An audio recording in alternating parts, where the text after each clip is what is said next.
namanya Ibnu Qami'ah.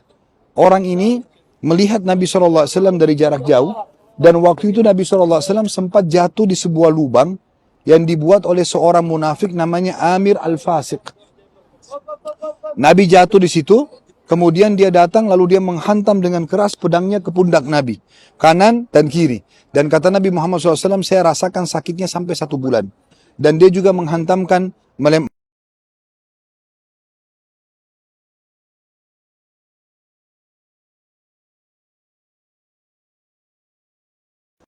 datanglah seorang sahabat namanya Talha bin Ubaidillah yang beliau terkenal sekali pahlawan di perang ini, sampai Abu Bakar mengatakan Uhud punyanya Talha. Karena Talha datang lalu dia membela sendiri Nabi dari serangan-serangan pasukan kuda Quraisy pada saat itu, anak panah, sabetan pedang, lemparan tombak. Kemudian dia berusaha mengeluarkan Nabi dari lubang. Sebelumnya dia sempat menangkis panahan-panahan yang datang dan bahkan melindungi Nabi dengan tubuhnya sampai dia sempat pingsan. Radhiyallahu anhu, kena darah semuanya. Kemudian pada saat dia sadar, dia sempat angkat Nabi keluar. Kemudian dia mencabut dari pipi Nabi, ada topi besi Nabi, ujungnya itu tertancap ke pipi beliau. Maka dia cabut dengan giginya, ya, karena dia merasa untuk menghormati Nabi, kalau cabut dengan tangan kurang sopan. Maka dia cabut dengan giginya, sehingga 2 gigi depannya Talha tanggal, ya, jatuh pada satu pengorbanannya. Lalu kemudian datanglah beberapa sahabat pada saat itu.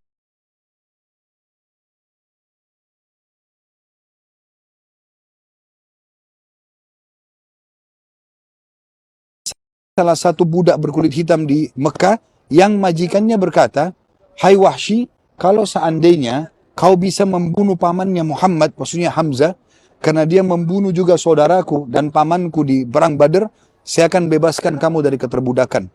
Maka pada saat itu pun dia mengatakan, "Saya masuk kancah peperangan mencari Hamzah.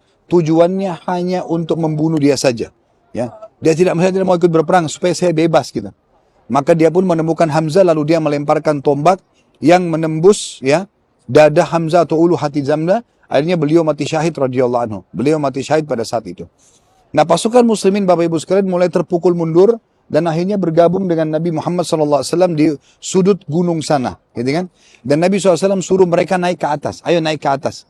Kita naik ke atas gunung. Maka semua sahabat naik ke atas gunung. Pasukan Quraisy yang 2000 lebih itu datang mendekat.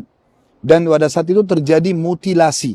Ya, sebagian muslimin yang jadi korban, itu ada yang dipotong hidungnya, ada yang dilukai wajah, padahal sudah jadi jenazah. Karena mereka jengkel kenapa mereka dikalahkan di perang Badar 1 tahun sebelumnya. Ya. Maka Abu Sufyan pun mendekat ke arah bukit lalu mengatakan, "Apakah Muhammad masih hidup di tengah-tengah kalian?" Kata Nabi SAW, "Jangan kalian jawab." Kemudian dia mengatakan, "Apakah Abu Bakar masih di tengah-tengah kalian?" Kata Nabi SAW, "Jangan kalian jawab." Lalu dia mengatakan, "Apakah Umar ada di tengah-tengah kalian?" Kata Nabi SAW, "Jangan kalian jawab." Kata Abu Sufyan perkataan yang perlu jadi pelajaran buat kita. Karena waktu itu masih dalam keadaan kafir beliau. Setelah pembahasan kota Mekah masuk Islam nanti. Dia mengatakan, kalau 3 orang ini sudah tidak ada, agama kalian sudah habis. Maka Umar tidak bisa sabar lalu mengatakan, sungguh Rasulullah SAW masih hidup. Nah, di sini ada satu statement yang perlu kita, atau ada sebuah sejarah yang perlu kita fahami.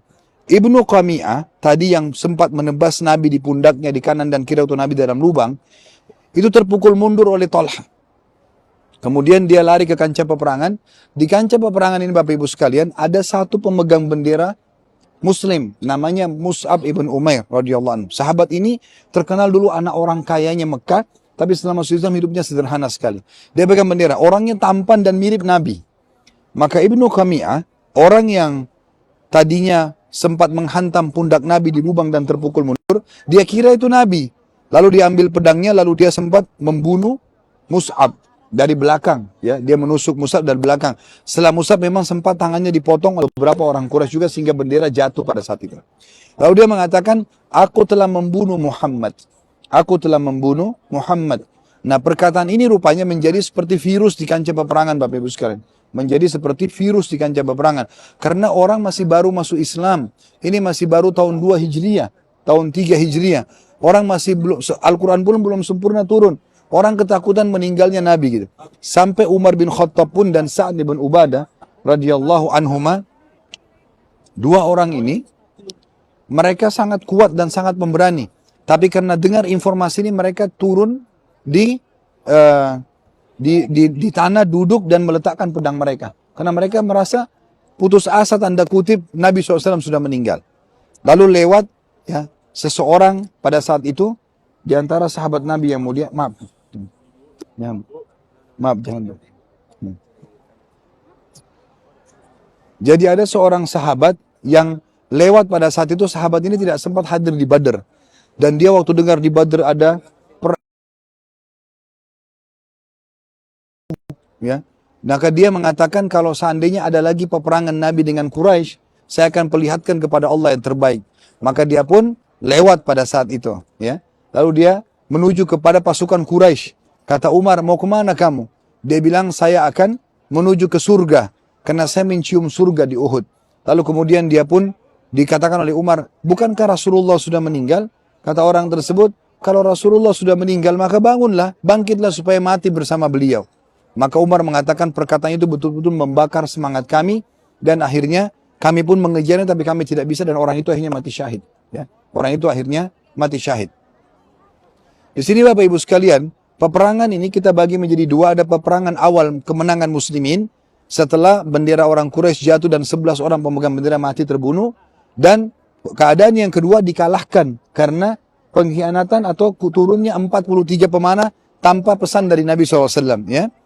Nah kita sekarang bicara dulu beberapa kisah-kisah yang heroik dalam perang Uhud ini sendiri. Ada kisah yang pertama, namanya Khuwairik. Siapa Khuwairik ini Bapak Ibu sekalian? Seorang pendeta Yahudi yang ada di Madinah. Orang ini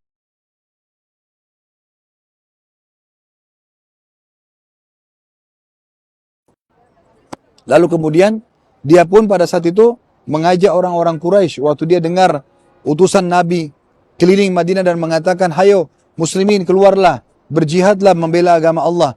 Dia bilang sama orang-orang Yahudi di bentengnya, hai Yahudi, kalian tahu Muhammad ini adalah Nabi.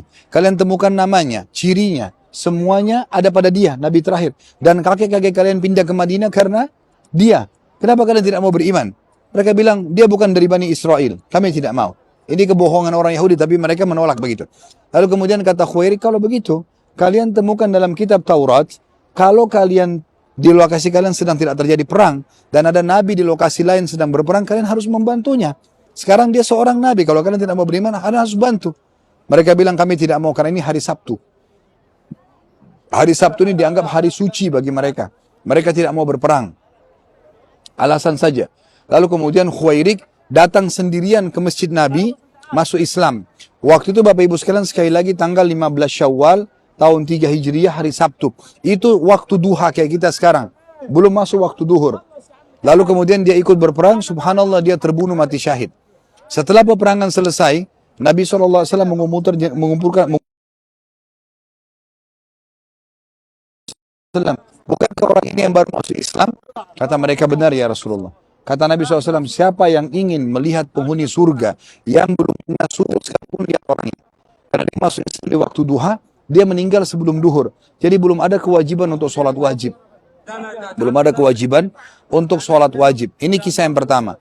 Kisah yang kedua, berhubungan dengan orang ini juga, tapi beda orangnya, tapi mirip dengan kisah ini. Cuman yang satu ini ahli surga, yang satu ahli neraka. Ada satu orang namanya Kazman. Siapa Kazman ini? Penduduk Madinah yang sudah mengikrarkan masuk Islam. Tapi dia, waktu di kancah peperangan sini, di awal-awal peperangan, dia sangat luar biasa menyerang musuh. Menebas sana sini, banyak musuh yang jadi korban. Banyak musuh yang jadi korban, gitu kan. Maka pada saat itu, Bapak Ibu sekalian, bisa diambil aja Pak Imran, ambil aja payung. Itu dibawain aja. Jadi Kazman ini, dia masuk kancah peperangan banyak korbannya. Lalu kata para sahabat, orang ini ahli surga, karena banyak korbannya gitu. Lalu kata Nabi SAW, tidak, dia di neraka. Maka sebagian sahabat banyak menyerang musuh, tapi dia Nabi bilang ahli neraka. Maka diikutin, ternyata betul Bapak Ibu sekalian. Pada saat dia lagi serang musuh, sempat ada satu musuh menebaskan pedangnya ke betis dia dan luka, berdarah. Karena banyak sekali darah yang ngucur dan dia tidak tahan, maka dia pergi ke pinggir kancah peperangan, kemudian dia mengambil pedangnya dan menusuk dirinya. Dia bunuh diri. Lalu dia mengatakan, sesungguhnya aku berperang untuk kaumku saja. Sesungguhnya aku berperang untuk kaumku saja. Jadi Khuwairik masuk Islam dan dia tulus ingin membela agama Allah, mati baru syahadat masuk surga. Kazman masuk Islam tapi dia hanya membela untuk kaumnya saja, ya, maka akhirnya dia masuk ke dalam neraka. Kisah yang kedua, namanya Abdullah bin Haram radhiyallahu anhu. Nama ini mulia sekali untuk kita kenang. Dan beliau salah satu syuhada yang ada di sini, di kuburan yang akan kita kunjungi. Orang ini adalah orang yang pertama mati syahid di perang Uhud. Dia waktu dengar panggilan dari utusan Nabi SAW, besok akan terjadi peperangan, maka dia pun dari malam hari sudah berdoa kepada Allah. Semalam suntuk dia tidak tidur, hanya berdoa mengatakan, ya Allah, jadikanlah aku orang yang mati syahid pertama besok. Dan Allah kabulkan. Akhirnya dia mati syahid dan dia adalah orang yang pertama mati syahid pada, dan jenazahnya akan dikuburkan. Nabi SAW bertemu dengan anaknya bernama Jabir. Kalau Bapak Ibu nanti baca buku riwayat hadis dari Jabir bin Abdullah, Jabir inilah termasuk dari kalangan laki-laki yang banyak meriwayatkan hadis. Beliau dipanggil oleh Nabi SAW, hai Jabir, mau nggak saya sampaikan kepadamu berita gembira tentang ayahmu? Dia mengatakan, tentu ya Rasulullah. Kata Nabi SAW, sesungguhnya semua orang yang mati syahid itu diajak bicara oleh Allah dengan ada batasan hijab. Jadi tidak ketemu dengan Allah secara langsung. Kecuali ayahmu. Ayahmu Allah bicara secara langsung. Dan Allah berkata kepada ayahmu, hai hambaku mintalah. Maka dia mengatakan, aku mau minta apa ya Allah? Setelah engkau selamatkan aku dari neraka dan masuk dalam surga. Aku sudah lihat keutamaan orang mati syahid. Maka kata dia, kata Allah SWT, mintalah. Pada saat dia lihat Allah terus mengatakan mintalah, dia mengatakan, ya Allah kalau gitu kembalikan saya ke dunia, karena saya ingin ikut perang lagi lalu saya terbunuh lagi. Dan subhanallah, dia bukan minta untuk kumpul sama istrinya lagi, dia makan favoritnya, datang menikmati ranjang tempat tidurnya yang enak dan seterusnya. Dia hanya minta kembali ke dunia untuk dibunuh lagi. Dan ini sebuah pelajaran penting. Ternyata Bapak Ibu sekalian, mati itu dalam Islam cuma satu. Kalau dalam di lautan dimakan ikan, tidak ditemukan satu potong pun badannya. Ada orang naik pesawat meledak, terbakar, nggak ditemukan juga potongan badannya. Dan ada orang mati di atas ranjang, walaupun tidak sakit, sama saja. Dalam Islam mereka merasakan satu, yaitu sakaratil maut. Ruhnya dicabut oleh malaikat. Jadi orang yang ditabrak kereta api tidak lagi bilang, aduh kepala saya sakit. Atau badannya dimakan oleh hewan lalu dia mengatakan, aduh ya badan saya sakit dicabit-cabit ikan, atau badan saya panas terbakar dengan api yang meledakan dari pesawat. Enggak lagi. Mereka hanya merasakan malaikat maut datang mencabut ruhnya. Ya, jadi ini penting. Jadi tidak masalah kita, atau jangan jadikan apa yang kita lihat itu adalah sebuah tolok ukur. Ternyata mati itu menakutkan, tidak. Mati itu adalah sesuatu yang baik dan mulia bagi seorang muslim, karena dia akan menerima hasil balasan daripada perbuatannya. Ringkas cerita Bapak Ibu sekalian, Abdullah bin Haram radhiyallahu anhu mati syahid akhirnya, dan dia diajak ngomong sama Allah SWT secara langsung. Dan padanya lah turun juga firman Allah Subhanahu wa taala, dan janganlah kalian mengira orang-orang yang ini sudah azan. Jangan kalian mengira orang-orang yang mati syahid di jalan Allah itu mati, tapi mereka hidup dan diberikan rezeki di sisi Tuhan mereka.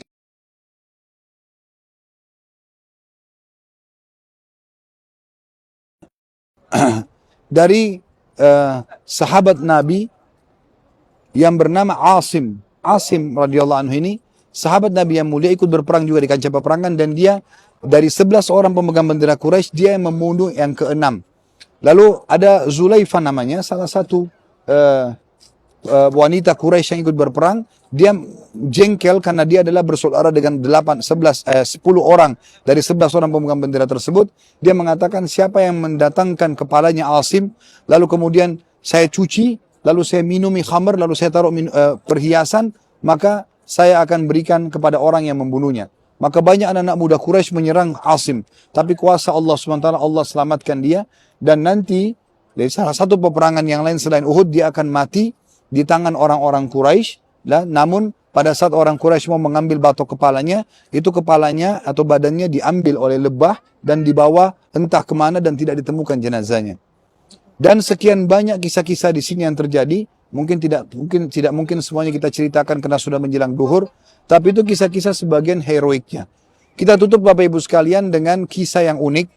Pada waktu itu jenazah muslimin sudah dikuburkan, Quraisy sudah pulang menuju ke Mekah, dan sudah menjelang sore, menjelang maghrib, Nabi SAW suruh muslimin balik. Semua sahabat, termasuk Nabi Muhammad SAW, luka. Minimal luka mereka 2 sabetan pedang. Nabi SAW 2 pundaknya kena. Begitu juga dengan sahabat-sahabat yang lain. Jadi ada 630 sahabat yang kembali dalam kondisi luka. 70 orang mati syahid. Ya, kan tadinya 700. Nah pada saat mereka pulang, di malam hari, maghrib dan isya, sedikit sekali sahabat yang itu sholat di masjid. Karena mereka luka semuanya. Gitu kan? Tapi subhanallah uniknya, selepas sholat subuh, turun wahyu. Memerintahkan Nabi Muhammad SAW untuk memanggil 630 orang itu, mereka semuanya harus keluar kembali mengejar Quraisy. Bapak Ibu bayangkan ya, kalau kita kena sedikit saja silet, maka sudah sakitnya luar biasa. Bagaimana sabetan pedang, bagaimana hantaman tombak, luka parah. Tapi Allah perintahkan 630 orang wajib berdiri kembali, bangun, serang Quraisy. Dan tidak boleh datang pasukan baru. Harus mereka saja. Maka Nabi SAW iklankan pada saat itu di Madinah. Subhanallah Bapak Ibu sekalian, tidak ada satupun dari 630 itu yang tinggal. Termasuk ada kisah unik 2 orang anak muda, saudara adik kakak, satu 15, satu 16 tahun. Dua-duanya luka dari kepala sampai kaki. Tidur di atas ranjang, semuanya badannya ditempeli dengan daun-daun obat-obatan pada saat itu untuk meringankan luka mereka. Lalu lewat dari depan rumah mereka, pengumandan yang mengatakan, wahai muslimin yang ikut perang kemarin di Uhud, Rasulullah SAW menerima wahyu, kalian disuruh segera bangkit lalu menyerang Quraisy. Maka 2 adik kakak ini, si kakak bilang yang 16 imannya, dia mengatakan, wahai adikku, bagaimana bisa kita diranjang ini sementara kita mendengarkan panggilan dan seruan Rasulullah SAW untuk berjihad? Kata adiknya, bagaimana caranya kita bangun? Luka semuanya dari kepala sampai kaki. Maka kata kakaknya kalimat yang diukir oleh ahli sejarah. Dia mengatakan, wahai adikku, aku akan seret kamu sesaat dan kau seret aku sesaat. Sehingga mereka saling seret-seretan di jalan Madinah, membuat hampir satu kota Madinah yang melihat mereka meneteskan air mata karena kuatnya iman kedua anak muda ini. Lalu kemudian dinaikkan di atas kuda dalam kondisi berbaring. Mereka semua berkumpul di pintu gerbang kota Madinah. Dan pada saat mereka semua dilihat sudah hadir, ada yang luka kepalanya, ada yang luka pundaknya, ada yang luka dadanya, ada yang kakinya luka. Maka Nabi SAW mengatakan dengan seperti inilah Allah akan berikan kemenangan kepada kalian. Lalu pasukan tersebut bergerak, 630 orang mengejar Quraisy dalam kondisi luka-luka.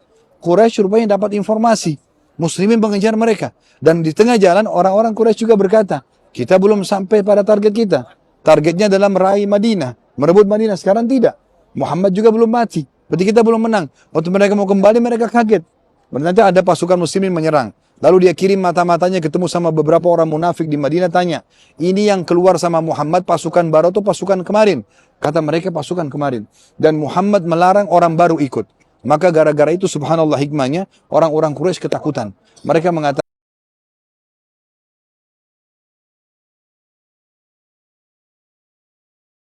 pulang ke Mekah. Akhirnya mereka melarikan diri. Mereka takut dengan muslimin. Ini fase perang yang ketiga ya. Fase perang pertama muslimin menang. Fase kedua muslimin kalah. Fase ketiga ini adalah muslimin menang. Maka Nabi SAW mengejar mereka ke satu lokasi namanya Hamrat Asad. Hamrat Asad. Ya, itu kalau terima bahasa Indonesia letternya kurang lebih singa merah. Ya, ada gunung di sini warnanya merah dan di situ mungkin banyak singanya. Kemungkinan begitu dinamakan ya. Maka pada saat itu Nabi SAW datang ke sana dan Quraisy tetap jalan melarikan diri dan Nabi berkemah 3 hari di sana. Dan subhanallah setelah itu muslimin kembali dan hikmah yang paling besar adalah 630 ini semua kembali dalam kondisi penuh keyakinan. Ternyata kita kalah bukan karena kita lemah, tapi kita kalah karena memang ada 43 orang yang turun dari gunung pemana yang melanggar perintah Nabi SAW. Terbukti Quraisy takut bertemu lagi. Maka mereka pulang, Allah mengatakan mereka pulang dalam kondisi membawa kemenangan dan hati mereka lapang lagi. Dan setelah itu mereka tetap semangat untuk berperang. Nah ini kondisi ya pada saat itu peperangan dan akhirnya muslimin kita bisa katakan memenangkan peperangan setelah Uhud itu. InsyaAllah sekarang kita akan turun Bapak Ibu sekalian menuju ke syuhada Uhud. Kita akan ucapkan salam sana dan segera kita ke bus untuk kita mengejar sholat duhur di Masjid Nabawi insyaAllah. Tentu mohon maaf lebih kurangnya ada beberapa yang belum bisa saya sampaikan karena melihat waktu sudah menjelang pukul 12. Mudah-mudahan nanti bisa diikutin di kajian sirah kami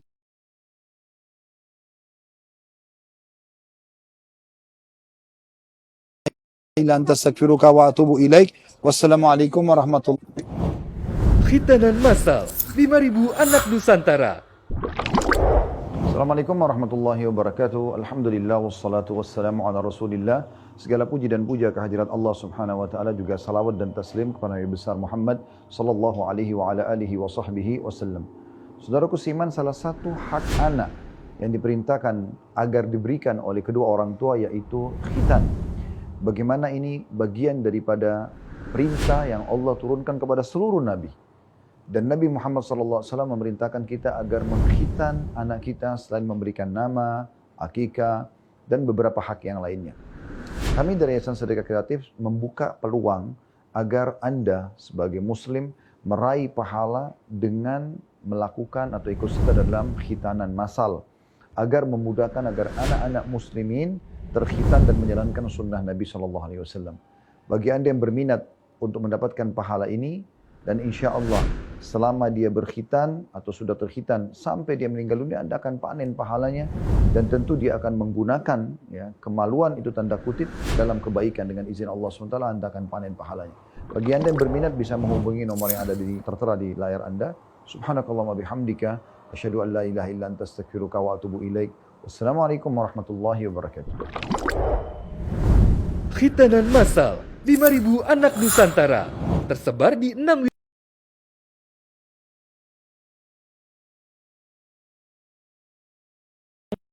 7777. Info donasi 08111 330 1313.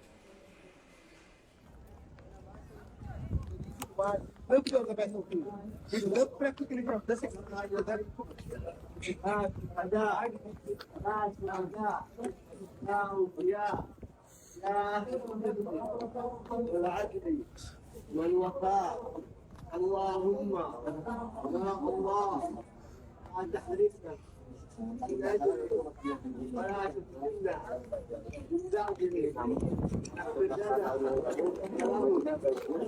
dan beberapa jasad ada yang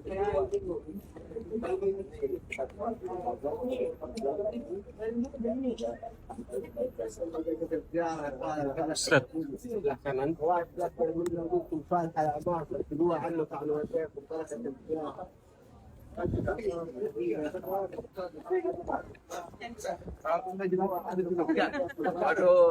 Baru salam dong.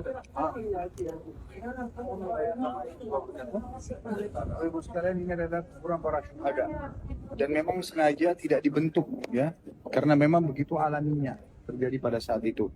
Dan ini juga dipagarin supaya orang-orang tidak datang ke sana. Biasanya soalnya ada orang yang salah paham, dianggap karena kuburan ini mulia, maka dikultus, diambil tanahnya, diambil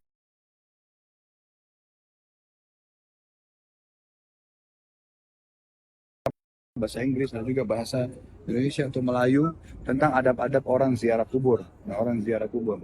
Nah, mereka ini adalah bukti nyata tentang masalah adanya orang-orang yang mati syahid di sini. Ya, kurang lebih 70 orang jumlahnya, di antaranya paman Nabi Hamzah radhiyallahu anhu. Dan tadi saya sudah ceritakan kemarin, kalau salah di bus tadi atau kemarin, saya kurang ingat waktunya, tapi pernah terjadi di sini ditemukan mata air. Mata air itu, dia kalau mau disalurkan pada masa itu menuju ke kota Madinah harus melewati kuburan para syuhada. Ya. Itu terjadi di tahun 53 Hijriah. Perang Uhud di tahun 3 Hijriah. Jadi 50 tahun setelah itu. Maka akhirnya Muawiyah bin Abi Sufyan waktu itu yang jadi raja, dan dia mengajak beberapa sahabat untuk bermusyawarah. Ternyata mereka sepakat untuk jenazah kuburan ini digali, ya, syuhada ini, lalu kemudian dipindahkan agar air itu bisa mengalir ke Madinah. Itu kurang lebih. Nah, pada saat mereka gali, mereka temukan semua jenazah syuhada masih utuh. Syuhada masih utuh. Jadi di antara syuhada yang masih utuhnya itu, jenazahnya Hamzah sempat ada yang pencangkul kuburan yang untuk memindahkan itu menyentuhkan cangkulnya di ujung kuku kakinya Hamzah, dan itu berdarah, mengeluarkan darah. Padahal sudah 50 tahun prosesnya terjadi. Kemudian tadi yang kita ceritakan Abdullah bin Haram, kalau masih ingat, itu satunya orang mati syahid yang diajak ngomong langsung oleh Nabi SAW. Itu dia waktu perang pakai baju juga.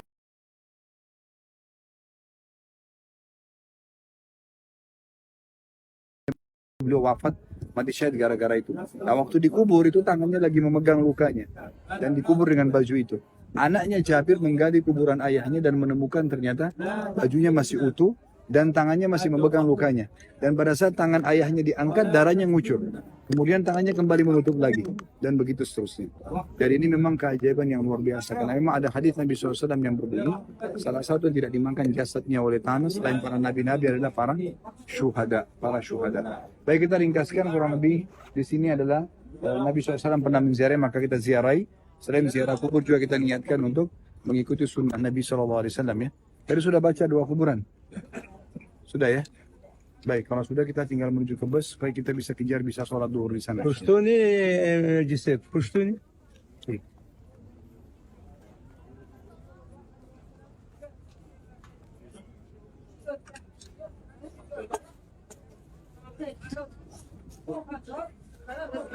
دغه قبرونه دي من کاچاچ ته د مکه د زنځانه خبره